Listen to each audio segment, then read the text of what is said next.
That's how many partners operate in Asia Pacific, the largest partner ecosystem in the world. Across many different markets, APAC has more partners and more diversity than any other region.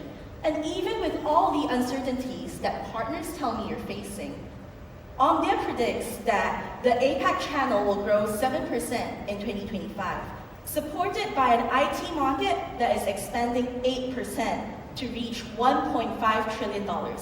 The APAC total addressable market will be bigger than EMEA. But the thing is, beneath all that headline, the shape of the partner value is changing. Revenue flowing through partners through the channel dipped slightly to 72%, not because partners matter less, partners you matter more than ever before, but because customers are shifting how they buy and the role that they expect you to play is maturing. We are entering an AI-led era where success is defined less by transactions and more by the technical depth and the business values that you create. 2024 was defined by channel volatility. And that uncertainty also shaped partner sentiments a little bit this year. What we're hearing from partners, a few things. Customers are delaying, procurement is stuck, budgets are unpredictable. Earlier this year, only 43% of partners said that they expected to grow. A lot of partners were in a holding pattern. They're just sitting and waiting to see how AI, how regulation, and how the macroeconomic conditions would play out. But the thing is, the channel in Asia Pacific responds really fast, and sentiment can just swing quickly when the opportunity returns. In our latest channel sentiment poll, just 2 months ago, 63% of partners in APAC now expect to grow. Opportunities are awakening across cyber, across data, infrastructure, but the thing is, 37% of partners are still not capturing the growth. So there's this divergence. There are some partners that are accelerating, some partners that are actually slowing down. And you also see this divergence in the partner base. The number of resellers is down, system integrators also down, and the number of service providers, which includes MSPs, went up. But the thing is, it's not really a decline. It's a reconfiguration, driven by the demand for recurring services, for automation, and outcome-based delivery. And this reconfiguration is happening at 2 different speeds in Asia Pacific. Markets like India, Indonesia, Japan, South Korea, Philippines, they're accelerating, building talent, delivery depth, and early AI capability. And markets like Singapore, Australia, and New Zealand, they're rationalizing a little bit, not because demand is weak, but because the cost of talent, the cost of certification, compliance, delivery costs, that's going up. It keeps rising. And the partners in these mature markets are being forced to scale, specialize, or step out. And in this region, some partners, again, like I said, they are accelerating, some are pausing to reset, and this gap is actually widening every quarter. And one of the strongest forces shaping this gap is what is happening in vendor programs. Incentives tightening, thresholds rising, profitability tied to resale changing every quarter, becoming less predictable, and the vendors are increasingly squeezing the channel. Microsoft is estimated to have removed over $50 million in profits from the large enterprise channel partners as part of its incentive changes. Now, this money has not gone away. It's just been rerouted, diverted into different CSPs and services. Cisco and many others are shifting their incentive dollars into new points of value across the customer lifecycle. Now, this might be good news for some of you, but bad news for some.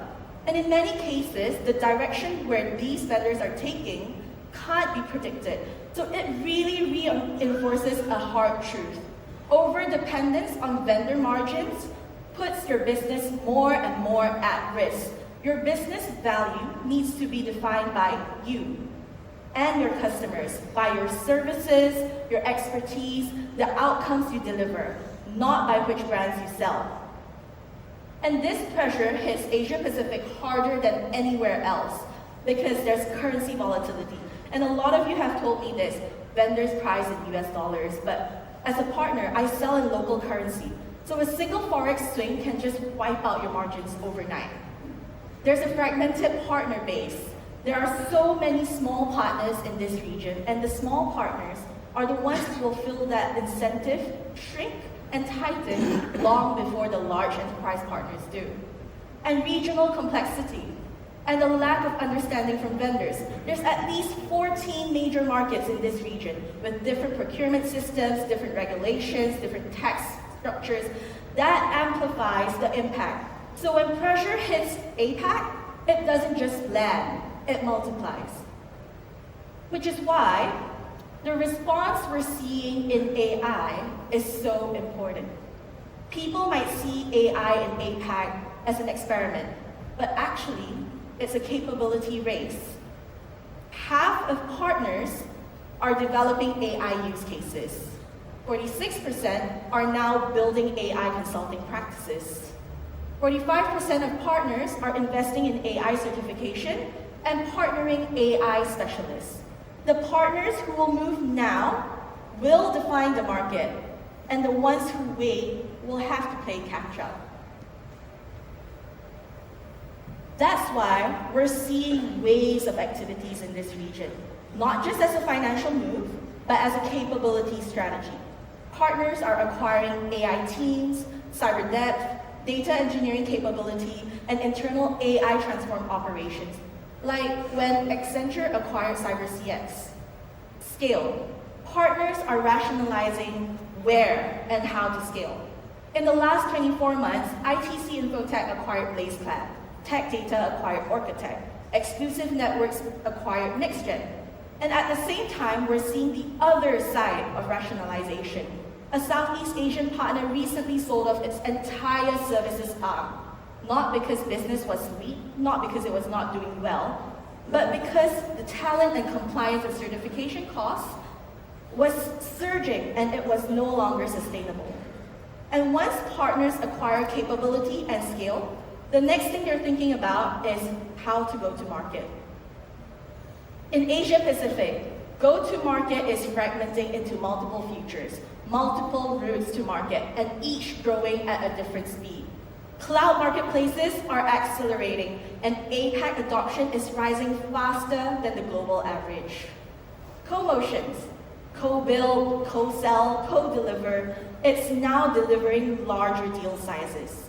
We're also seeing vertical alliances, AI co-creation pods, and data ecosystem plays, where AI, data, and industry IP converge.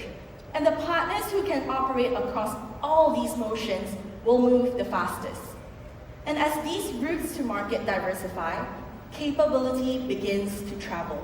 It moves to where customers need it the most, and that movement is accelerating.